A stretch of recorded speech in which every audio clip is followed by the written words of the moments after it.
You can't keep me here. I've told you that once. You just can't. You won't listen to me. I understand you're sick of game and I'm not playing it anymore. I don't want to be part of it anymore. Can't you understand that? It's not funny and it hasn't been for a very long time. Now let me go. Kirusho. Alrighty, hello everybody. This is Kirusho here, and yes, bizarre intro, I am well aware. But anyways, I did have a bit of a question. I beat Dying Light again. I have not played that game in a bit of time, so I went back through and played it over the last couple days. I hated the ending, because I thought there was going to be a boss battle. But no, it was basically a bunch of fucking cutscenes and QuickTime events. Anyways, besides that, I did have a question. Did you guys want me to do part 1 of that series tonight? Because I can while everything is still fresh in my mind. If I do that, then there will not be another part of Ghoul until possibly another hour. So, excuse me, please answer that question. Because I actually am willing to do 5 videos tonight. Now, with that being said, let us continue. It has been quite some time since we have seen Midoriya. Midoriya has lived for quite a long time. And, well, he has done quite a bit of things. As he sits there,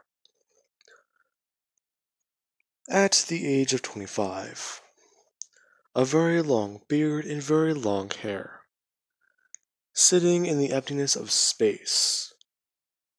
It has been about 1.8 trillion years. All the stars have died out. Humanity has died out. Everything has died. But there is Midoriya, the last living being ever. In fact, he was very curious about this. He was for a very long time. He's lived over 20,000 lifetimes. And he understands everything. He can't understand anything else, since there's no subject he cannot comprehend. He has truly become a god, since you cannot stump him on anything. In fact, what was it? He's been a bit immature with his power sometimes. As soon as he founds world peace, he usually just begins to mess around. He was a musician, well, an explorer, an astronaut, many other things. Along with that, he once went back in time to create an alien species, just so that he can be an ambassador for his own, and help stop an intergalactic war, which he did not know that species would start against another one. However, he has all done this with people aware of what he is. Sometimes, though, he does get a bit bored. As he watches it, the final light from the universe dying. And, well, everything ending. As he feels it, the universe does something. Something he's not sure he understands. As everything just turns white, it feels like he was pulled out, ripped out of his place. As he simply just looks up, and looks down. He's outside of space-time. Great. So he basically got kicked out of his universe because it died. And it couldn't die completely without him there. so something kicked him out, as he just brings his hand up and turns it to the left, his universe reforming around him, turning back the knob as far as he wants to, all the way back to where he is at the age of 7, and he sees everything. In fact, he wants to try something else. He goes back further, further and further, to the beginning of time, just to see life across every planet he knows is habitable, and begins to find out what happens. Everyone is at the same starting point, twisting the knob forwards, and finding out exactly what each species has done.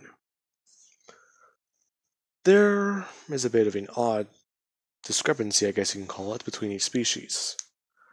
They all do at least share 50% of the DNA of the humans. In fact, nothing below 20%. All of their beliefs stem from something else, though. I won't get into the whole specifics of it, but I think you all understand what I mean by that. Anyways, now, many species have talked to each other and helped one another to, well, get further and advance more. Midoriya then being a bit immature, and finding out exactly what these armies can do, as he closes his hand and creates a new threat. In fact, he wanted to know exactly what would happen, and he's a bit surprised at what these people call it. The people he created, well, they're not too sure what to call it. In fact, they just call it the Flood, and they've given it other names. But hey, they fared very well, using a weapon to kill it. However, they also did destroy themselves. So let's try again. Midoriya going back through and playing these scenarios.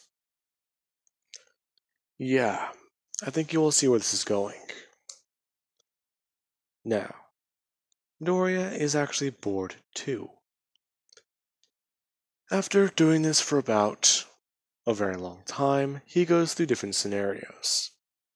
In fact, he was so bored that he created a universe where people had powers, stronger than Quarks, stronger than anything you have ever seen. In fact, some of these people are almost as strong as him. At least that's what he thinks, blissfully unaware of the power he's been attaining.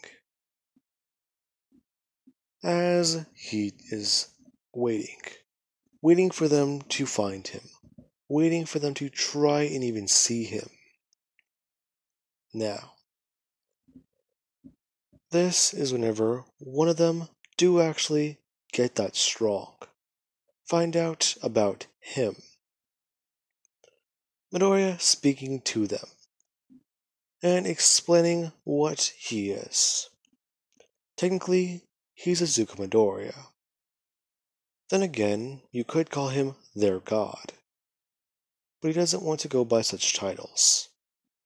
In fact, well, there was a time in his life where he was a bit different. But hey, you can't really blame me. I used to be very curious about my power. Now I want to see what I can do with it. Midoriya asking to fight this person, as they battle on a plane of existence higher than their own. This battle lasting a very long time, I guess you could say. Only ending when Midoriya uses a bit more of his power, and kills another god. Him actually being disappointed and angry, as he just somewhat begins to scream, ripping and tearing apart the fabric of the universe, in sheer rage, before having to fix it once more, not understanding anything. He wanted to fight someone who might be able to kill him, yet he's stronger than them. They stood no chance. Why is that? Getting angry at himself, before at least having a bit of an idea. He used to go on a warpath around Earth, and he's at least fixed everyone's memories. So, he does one simple thing. He wipes away everyone's recollection of his abilities whenever he is at the age of 4. And he tries to take away his own memories. This being a bit of a more difficult task, as he rips his memories from his mind, as they're just floating there. Midoriya simply trying to destroy them. This being the hardest task he's ever had to accomplish. Before he simply just casts them away. Casts them into a black hole. He could find them, but he will have no idea how to get there. So, let's begin. Midoriya snapping his fingers. At the age of 4, he finds that he does have a quirk, and that it is very different. In fact, his quirk they call low-level reality bending. The only extent they know about it, since he's at least tried, is he's able to morph a soda can into, let's say, a piece of wood. It isn't a very strong quirk. However, it is very, very unique in and of itself. Midoriya being very excited. His quirk is his own, meaning that he has power. This is amazing. He doesn't know how to feel. He's so overjoyed. His mom telling him that that is great Izuku. And Midoriya living out his life very differently. No one really has a lot of high expectations for him. They do expect him to be a hero. And Midoriya does feel happy. He feels great. Trying to train his quirk every single day to get stronger and stronger. However, there is a bit of a problem. Sometimes he does feel like things aren't right, like something is missing. Before he does head to UA. And he finally does take the entrance exam with his best friend. The two of them getting ready. Midoriya living his life somewhat normally. However, well, his time at UA is seen very differently. Midoriya, he spends it by simply waving away the robots. Anytime he gets close to one, he turns gears and other things into plastic explosive, before simply just lighting a match, or at least making a match out of a piece of wire, being very creative with it. Now, Midoriya gets a very high score, and he does spend his time at UA very wisely. The 2 weeks before, well, I guess not 2 weeks, the week before the first day, Midoriya is very excited, training his physical body and his quirk. Now, Midoriya does actually have an idea. He might not be able to pass certain tests, and it's very difficult, but he can do it, as he does bring his hands together, beginning to focus, as he turns his body a bit stronger, amping it up a bit more.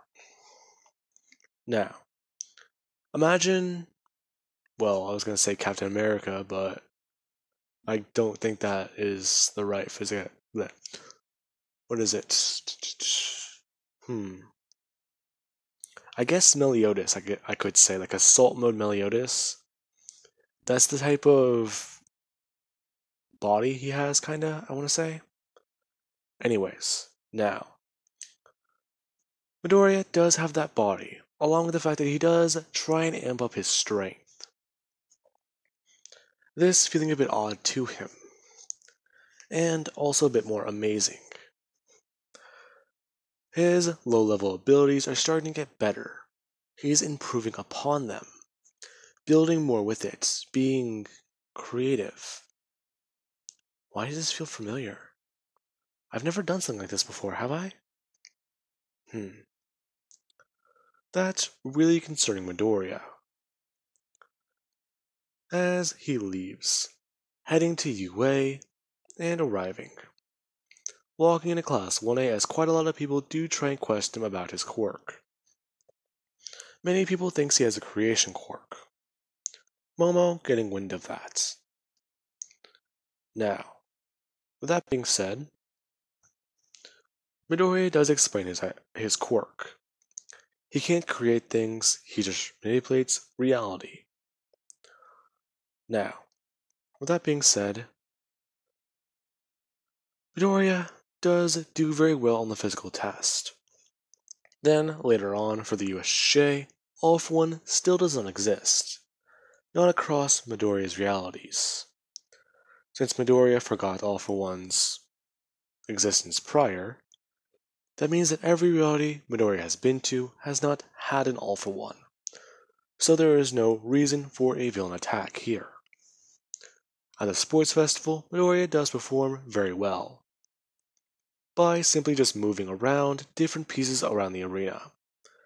Many people think that he has an Earth-style quirk. Now, with that being said,